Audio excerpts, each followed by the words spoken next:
Kajian biar otak dan hatinya bersih. Mantap ya.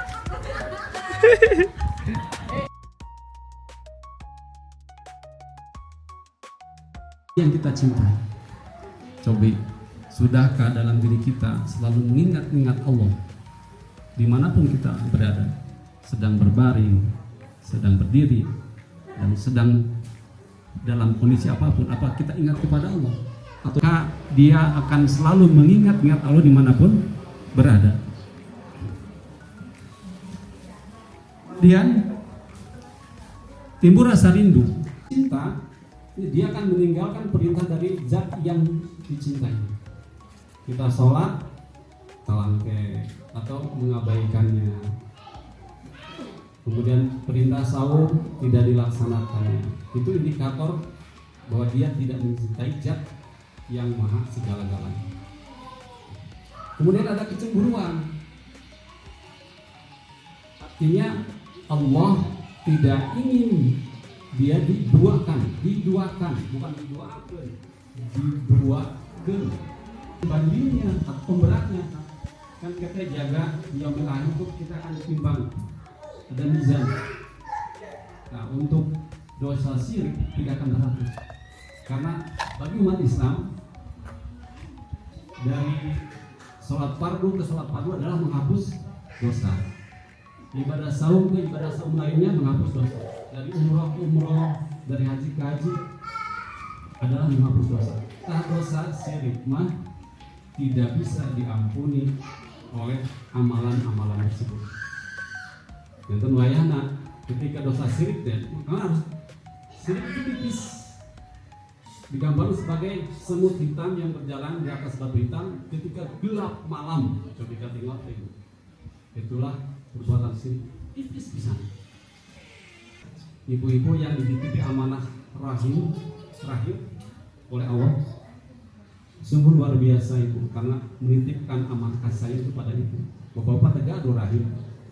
Makanya ketika ada seorang ibu yang membunuh bayi atau membuang bayinya, maka itu Allah sudah cabut rasa kasih sayang di dalam hati. Karena seluruhnya membunuh, mencemurang kali, kemudian membunuh anaknya karena tidak diharapkan kelahirannya. Nah, itu Allah sudah cabut kasih sayang kepada si pelaku tersebut. Nah, itulah sekelumit tentang cinta. Mungkin nanti karena ada sesi tanya jawab kita perbanyak dalam tanya jawab. Sekarang masuk tema kedua, luka. Luka, nggak tahu lukanya luka bakar atau luka tembak atau yang jelas luka yang bagaimanapun juga yang namanya luka pasti tidak menyenangi dalam hati kita. Terus karena mana yang namanya luka? Luka hati, oh luka hati ya. Baik. Dan setiap peristiwa yang tidak mengenakan akan juga tidak nyaman dalam hati kita. Ketika hati sudah tidak enak, maka tidak nyaman dalam hidup. Dan pikiran, dan muncul penyakit saraf dan sebagainya. Jadi penyakit yang lainnya. Saya ingin ketika hati sudah terkontaminasi atau tercemar oleh hal-hal yang justru bukan artinya begini, karena dalam firman Allah katakan ala tatma'inul qulub ala bi zikrillah tatma'inul qulub. Dengan zikir kepada Allah, ingat kepada Allah, maka hati akan menjadi tenang.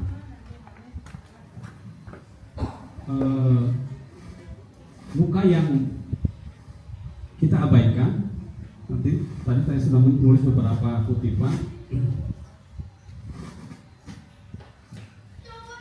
Ketika dicaci maki, dilempari secara fisik, maka yang keluar dari lisan Rasulullah bukan cacian lagi, bukan makian lagi, bahkan mereka Penjaga gunung mengatakan, ya Rasulullah, jika engkau mau maka aku akan angkat gunung itu, akan kutimpakan bagi penduduk Taif. Ketika Rasulullah dilempar kita cuma. Tapi kalau Rasulullah, jangan, mungkin mereka belum tahu apa yang aku sampaikan. Dan akhirnya apa? Ternyata penduduk Taif sekarang menjadi kebanyakan adalah mubalik. Suruh menyusui. Jadi waidah itu Allah, kita pun harus mengambil contoh itu ketika kita disakiti, ketika hati kita tidak nyaman oleh tetangga kita, oleh suami kita, oleh anak kita, maka teguhkan iman kita. Kelola hati kita sesuai dengan ajaran Allah, maka insya Allah akan memberikan yang terbaik bagi kita. Untuk niamutan teuing nabi-nabi Wak ngaji wak. Wak ngaji. Iya ngaji ya. Talim.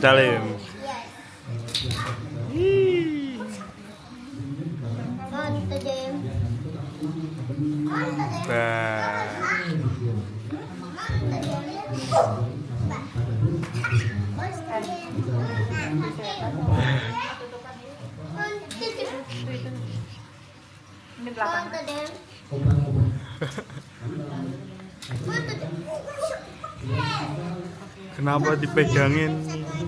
Kenapa dipegang ini? Kenapa? Ya, 30 menitnya ramah tamah aja mungkin ya. Oke. Boleh ibu-ibu ada yang mau bertanya? Belum? Masih dipersiapkan? Mami apa mau nanya nggak? Mungkin saya ya Pak Ustadz ya. Assalamualaikum warahmatullahi wabarakatuh. Perkenalkan saya Mia dari C2 di sini Pak. Saya mau nanya dalam hal sabar dan memperbaiki diri nih Pak. Bagaimana batasan seorang istri atau suami agar tidak terjebak pada sabar yang menyakiti dirinya sendiri? Gitu.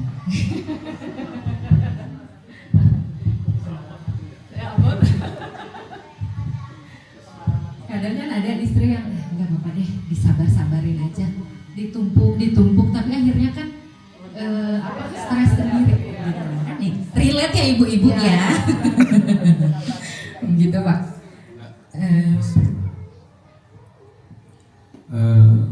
Mudah-mudahan begini, dalam surat Al-Baqarah dikatakan, وَلَنَبْلُوَنَّكُمْ بِشَيْءٍ مِنَ الْخَوْفِ وَالْجُوعِ وَنَقْصٍ مِنَ الْأَمْوَالِ وَالْأَنفُسِ وَالثَّمَرَاتِ وَبَشِّرِ الصَّابِرِينَ. Jadi Allah akan menguji kita dengan takut, waju, dengan lapar, wanaqsin minal amwal, dengan kekurangan harta dan sebagainya. Tapi ujung-ujungnya apa? Allah mengatakan innallaha ma'as-sabirin. Allah bersama orang-orang yang sabar. Jadi sabar itu katanya bukan ditempelin kanan memberikan yang kiri, bukan itu. Tapi sabar itu menahan diri. Jadi yang terjadi, jangan sampai perasaan hati kita yang kita pendam tercurahkan, terlisankan. Tapi jangan sampai kepetuskan itulah. Orang sebagian kepetus. Karena apa? Ada seperti pisau bermata dua. Ketika kita tahan, dia akan menjadi apa? Bumerang bagi kita. Jadi Oh baik, silakan Bu Tia.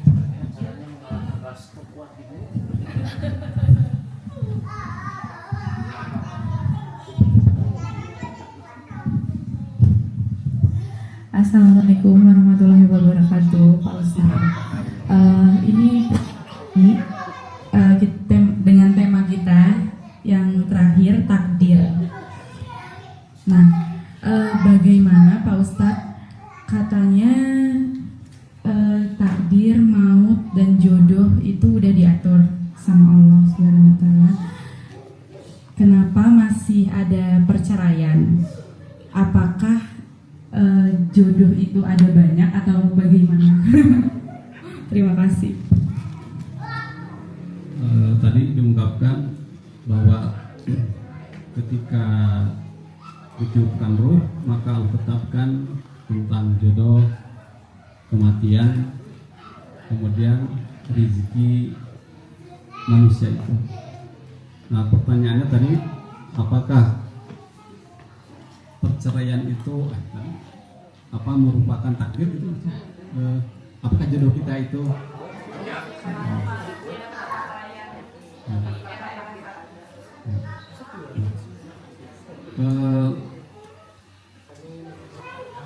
Allah Subhanahu wa Ta'ala menekankan bahwa ketika tadi katakan takdir itu ada yang bisa dirubah oleh kita, kemudian ada yang tetap ketika Allah, karena ya Allah ketika kita mendapatkan pasangan, karena dilihat dari endingnya gitu ya. Jadi jodoh itu yang terjadi adalah karena begini, Rasulullah pun mengatakan bahwa ketika Rasulullah mengatakan jangan kau bicarakan masalah takdir itu karena aku diutus bukan untuk membicarakan masalah ini, itu berkenaan dengan takdir yang tidak bisa berubah. Nah, mengenai perjodohan ini perceraian ini adalah takdir yang bisa diikhtiari dan bisa dirubah dengan doa seperti itu. Nah, bagaimana Allah kan sudah menakdirkan seperti itu. Wallahu alam. Karena ada juga yang berpendapat bahwa bisa jadi jodoh kita adalah nanti di akhir kehidupan kita. Karena bisa jadi ketika kita melakukan proses kehidupan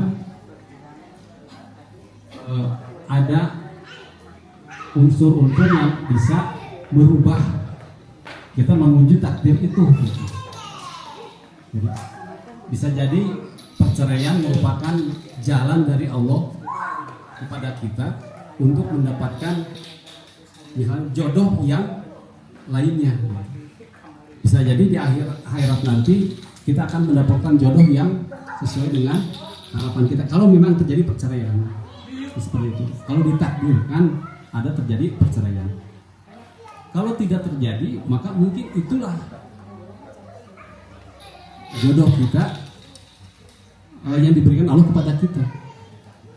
Karena bagaimanapun juga ketika kita mengimani takdir Allah, maka kembalikan lagi kepada Allah. Jadi husnuzon kepada Allah. Si dosa suami itu juga si istri juga jadi ikutan dosa. Paham maksud saya ya? Jadi ketika kita berbuat kesalahan sebagai istri tapi akan jadi dosa suami, tapi apa kabarnya dengan ketika suami berbuat dosa si istri juga ikut atau enggak gitu. Terima kasih. Assalamualaikum warahmatullahi wabarakatuh. Ini si istri solehah, suaminya menanggung dosa. Kelahiran aja itu. Kalau kasusnya begini, suami tidak berikan bimbingan kepada istrinya sehingga istrinya tidak melaksanakan syariat Islam, suami dosa. Tapi seandainya suaminya sudah membimbing istrinya, mengajarkan ngaji, mengajar sholat, sebagainya, istrinya bandel, itu suami tidak berdosa. Tapi ini kasusnya istrinya solehah, suaminya tidak soleh, itu berarti dosanya. Jadi kan jatuhnya kan si suami tidak membimbing dengan baik istrinya walaupun istrinya sudah solehah. Itu bangga sih, itu istrinya solehah. Itu jadi mah dosa suami mah karena perbuatannya diri sendiri saja. Karena istrinya sudah solehah. Tapi kalau bisa istrinya justru membimbing apa ya? Mengingatkan suaminya. Sudah mengingatkan gitu ya. Tapi karena si posisi suami ini dia merasa saya ini Paling ya. Nah itu sudah terlepas dia, seorang istri sudah terlepas. Berarti itu tanggung jawab. Nah itu karena dalam Rasul pun ketika berdakwah, ini nama anak balagul mubin. Kata Rasulullah, aku hanya penyampai saja. Kalau sudah disampaikan, dia tetap berkata gitu, sudah aku terlepas. Taat ya. Jadi nafsi gitu. Kalau kasusnya seperti itu, padahal istri sudah solehah, tapi suaminya tidak gimana? Oh sudah tinggal instan sudah jadi, kalau istrinya sudah solehah, jadi tinggal enjoy saja gitu. menikmati. Nah, itu Pak, jadi jika anak Anda meninggal, maka terputus amalannya. Nanti upamina kurang terputus, sudah terputus segala amalannya. Hilang salasin, kecuali 3. Sudah ketun jariah, wakaf, itu akan memacor terus. Walaupun kita meninggal, kalau kita sudah wakaf, itu akan memacor. Kemudian ilmu yang bermanfaat. Ketika ilmu kita dimanfaatkan anak kita, harus anak kita meninggal, maka ilmu yang dimanfaatkan itu akan pahalanya akan memacor terus. Nah,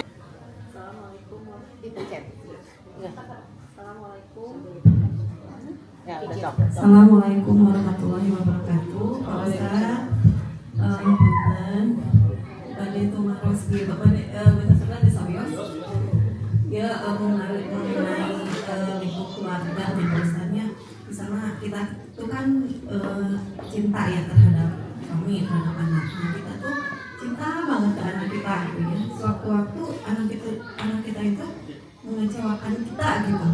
Misalnya ini tentang jodoh ya Pak Ustaz. Punten misalnya Pak Ustaz, putra kita apa yang kita mau, apa yang terbaik buat anak ya. Terus anak tuh malahan yang udah itu sama kita gitu, misalnya dengan nikah secara diam-diam Pak Ustaz, udah izin sama orang tua misalnya. Kan kita tuh kecewa banget Pak Ustaz. Padahal kan kita tuh cinta banget sama anak kita ingin yang terbaik buat anak kita. Nah, apa yang harus kita buat gitu Pak Ustaz, sebagai orang tua memang mendoakan yang terbaik ya Pak Ustaz, karena kita juga tahu mungkin itu takdir anak kita dan takdir kita sebagai orang tua ya. Nah, kita kan pengen yang terbaik gitu Pak Ustaz, tetap gitu ya untuk anak kita gitu. Bagaimana cara menyikapi Pak Ustaz kita terhadap anak kita gitu, termasuk dari kita emosi kita atau gimana gitu sama anak.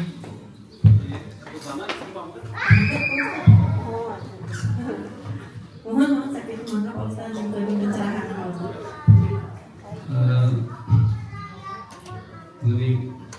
Sedikit mengambil dari pelajaran sejarah gitu.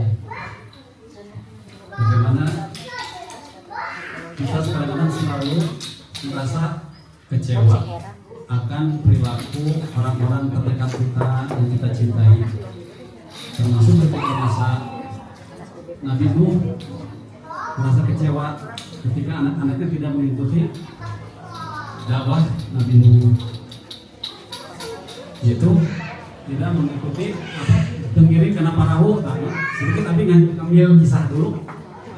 Kemudian Nabi Ibrahim, kenapa orang tua yang dicintainya tidak mengikuti dakwahnya, itu masih kecewa.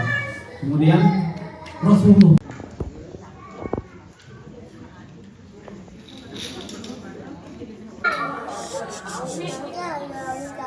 kalau demikian Ibu, kami sekali komunikasinya. Jadi Ibu tetap apabila selama anak kita masih ada di track atau jalan agamanya bagus, maka doakan anak kita agar senantiasa ada di Allah. Bagaimanapun juga Allah yang membolak-balikan hati seseorang. Jika doanya yang berbolak-balik sabit perubahan ada di Allah, Kau yang membolak-balikan hati seseorang, maka teguhkanlah hati kita dan keluarga kita, insya Allah. Jadi kasusnya tadi aku naras istri pamugat, jadi pamugat lah bisa panjang lengkang gitu. Suami istri mah mau tidak mau jangan sampai dibawa oleh orang lain yang tidak. Dan ibarat biasa masih yang membangun dia, insya Allah doa orang dengan ikhlas, dengan keyakinan Allah akan memberikan yang terbaik kita. Nah itu tong yang berhenti berdoa dan juga berdakwah kepada anak kita dan sebagainya. Setelah itu mungkin bisa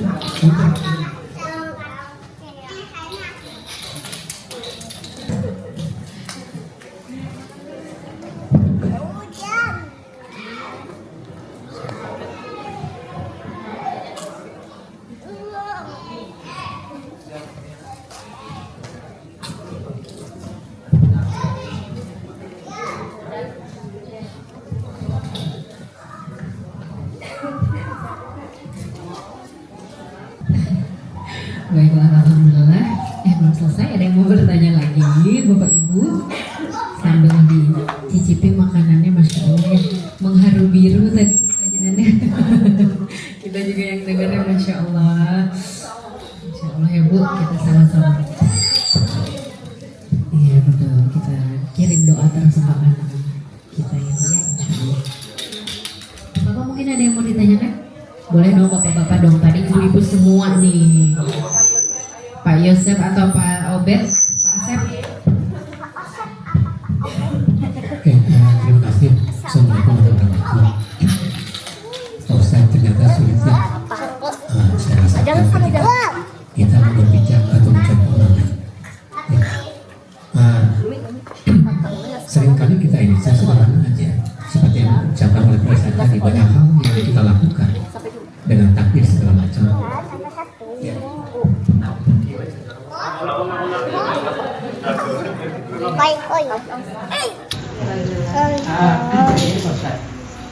Seringkali kita nggak sulit ya. Nah, kalau kita ingin contoh Nabi itu sangat luar biasa. Ketika dia katakanlah dia hujan.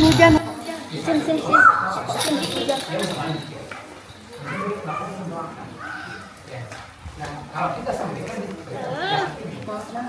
hujan, seringkali kan kita Maka tolaklah kejahatan dengan kebaikan. Ya, pembawa Al-Quran, idfa billati hiya ahsan. Kemudian ada ungkapan ayat fattaqullaha mastata'tum, maka bertakwalah kepada Allah dengan semampunya, dengan semampu kita. Nah, bagaimana dengan kaitan kita dalam hidup bersosialisasi dengan masyarakat? Kalau tadi katakan nyawa dengan nyawa, itu memang ada dalam hukum Islam bab hudud. Jadi potong tangan, aina bil aini, wal abdi bil abdi dan sebagainya, itu ada memang hukum pidana. Tapi bagaimana kasusnya dengan hubungan kita dengan sesama manusia seperti itu?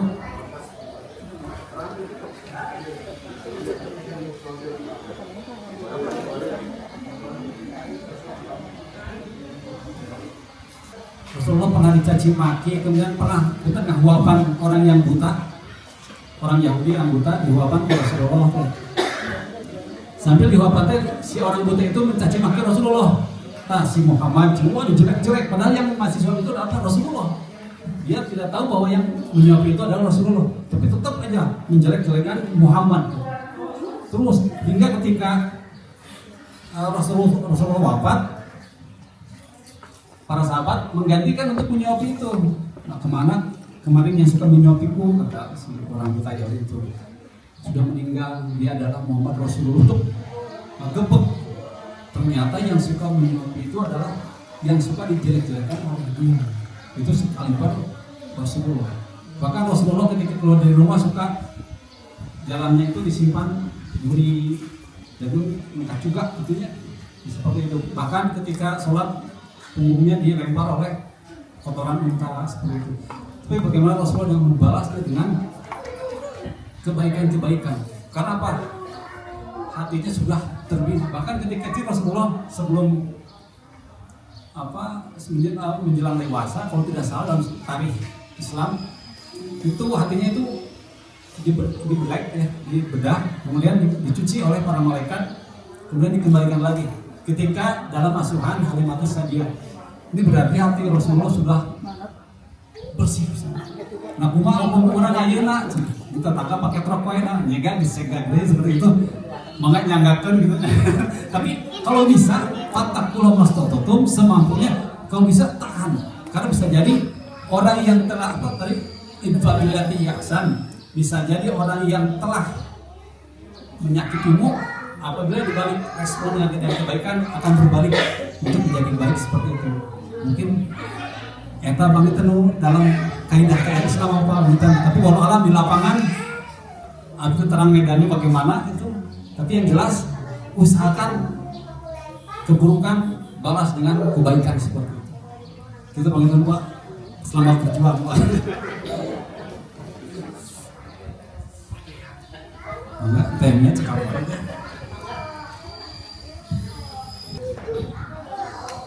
Baik. Bapak sudah selesai, ada yang mau ditanyakan lagi nggak? Terjawab ya Pak Asep ya? Terjawab insya Allah ya Ibu-Ibu. Sudah cukup? Ada lagi yang ditanyakan tidak?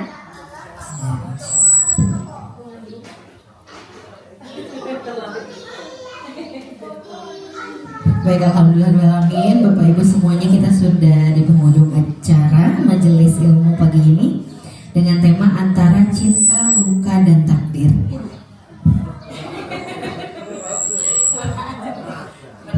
Berat ya Pak ya, Masya Allah. Telah mengajak kita dengan tema ini, telah mengajak hati kita untuk kembali merenung, memperbaiki niat, dan belajar memahami setiap ketentuan Allah dengan lebih tenang, insya Allah ya Bapak Ibu ya. Terima kasih yang sebesar-besarnya kami sampaikan kepada Ustadz Erwin Abu Zaki atas ilmu, nasihat, dan juga penguat hatinya. Semoga Allah menjaga Bapak dan membalas setiap kebaikan, insya Allah. Amin ya rabbal alamin. Kami juga mengaturkan terima kasih kepada Ibu Tias dan juga Pak Fajar selaku penyelenggara yang telah memfasilitasi tempat dan menyambut kita dengan sangat baik ya Bapak Ibu ya. Dan tentu juga kepada Bapak Ibu semuanya, terima kasih sudah hadir, terima kasih sudah meluangkan waktunya serta membuka hati untuk kita sama-sama belajar pada pagi hari ini yang penuh keberkahan insya Allah ya Bapak Ibu ya. Insya Allah kajian seperti ini akan setiap Sabtu ya Bu ya. Oh, 1 bulan sekali. Baik. Siapa tahu gantian. Baik. Insya Allah setiap hari Sabtu 1 bulan sekali ya Bu ya. Nanti ada undangan untuk Bapak Ibu semuanya. Insya Allah. Semoga Allah mudahkan langkah kita untuk terus menghadiri majelis-majelis ilmu dan menjadikan setiap pertemuan sebagai jalan menuju ridhonya. Amin ya. Amin. Ditutup. Pak Ustadz mohon doanya. Karena Pak Fajar kodarullah sedang sakit, mau minta doa dipimpin doa oleh Bapak biar kita mengaminkan semuanya.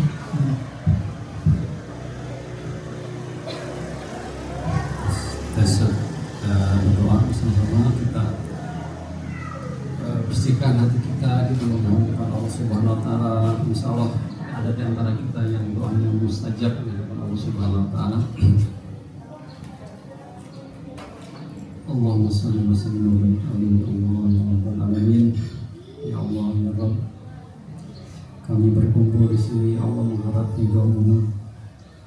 Ya Allah, bersihkanlah hati kami, bimbinglah kami ke jalan-Mu ya Allah.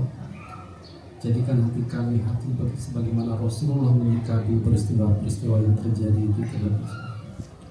Ya Allah ya Rabb, Engkau yang Maha menyembuhkan. Maka sembuhkanlah saudara kami yang sedang menjalani sakit. Sembuhkanlah wabil khusus Pak Fajar. Semoga diberikan kesembuhan, dijadikan sakitnya kifarat dosanya, diberikan kelapangan, kemudahan, ditambahkan rezekinya untuk melaksanakan ketaatan kepada-Mu ya Allah ya Rabb. Ya Allah, wahai yang selalu mencapkan masalah, mudahkanlah segala urusan kami ya Allah, dari keluarga kami, orang-orang terdekat kami. Mudahkanlah urusan kami ya Allah ya Allah. Ya muqallibal qulub, wahai yang membolak-balikkan hati, sabbit qulubana ala dinika wa ala ta'atika. Teguhkan hati kami ya Allah dalam ketaatan kepada-Mu ya Allah. Ya Allah yang Maha Pengampun, ampunilah kami, ampunilah ibu bapak kami sebagaimana mereka mengisi usia kecil. Ya Allah, jadikanlah anak-anak kami anak soleh-soleh, pengurus estafet kepemimpinan kami. Ya Allah, jadikanlah rumah ini rumah yang berbarokah, rumah yang penuh hikmah. Ya Allah, jadikanlah ini akan merupakan amal soleh bagi tuan rumah yang mengadakan kegiatannya. Ya Allah, sekali lagi sembuhkanlah bagi saudara kami yang sakit sekarang ini. Allahumma rabbana azhibil ba'sya isfi anta syafi la shifa illa shifauka shifa la yughadiru saqam. Engkau yang tidak menyisakan penyakit sedikit pun ya Allah ya Rabb. Ya Allah ya Rabb, yang terakhir mudah-mudahan ilmu yang telah didapatkan pada hari ini dibawa bekal ke rumah dan diamalkan sesuai dengan syariat-Mu ya Allah. Rabbana taqabbal minna innaka antas samiul alim wa tub alaina innaka antat tawwabur rahim. Subhana rabbika rabbil izzati amma yasifun wassalamun alal mursalin walhamdulillahi rabbil alamin. Amin ya Allah ya rabbal alamin. Amin.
Jadi dibagi-bagi jamaah. Bulan depan harus ada yang hati itu kayak tembok. Ada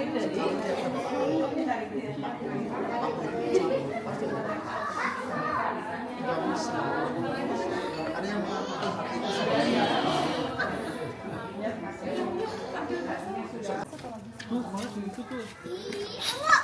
Wih. Robert. apalan sih nih. Ben-benar. Mantap tenan.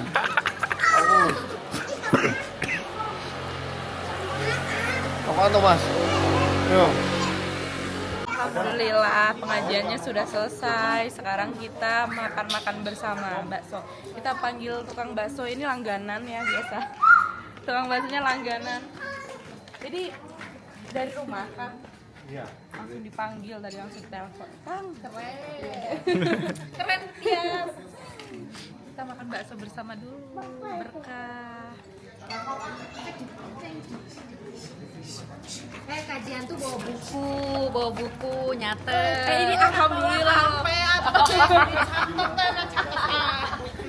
Ini masya Allah banget loh. Kita ada MC dadakan ya. Tadi bingung ya ini kita butuh MC. Alhamdulillah sekarang berkah ya. Alhamdulillah berkah juga. Sudah menang Pak Ustadz ini berkah meluangkan waktunya, waktu dan jasanya.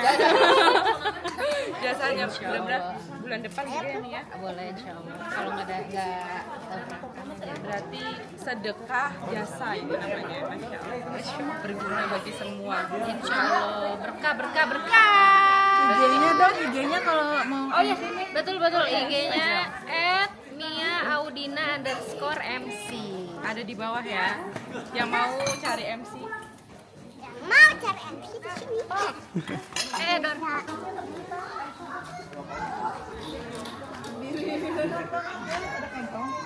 Masya Allah. Jangan lupa guys follow. Aku pucat banget. Yang pengen baju gamis aku nanti check out di Keranjang ya. Ya aku juga nih, aku juga. Tuh. Kita pakai hitam-hitam hari ini. Iya. Temanya kita hitam-hitam. Berkah, abis ngaji, cari berkah, masya Allah. Terus kita makan. Aja tipe makan sama emang abang. Abdi ngambek kamu yang. Oh juga.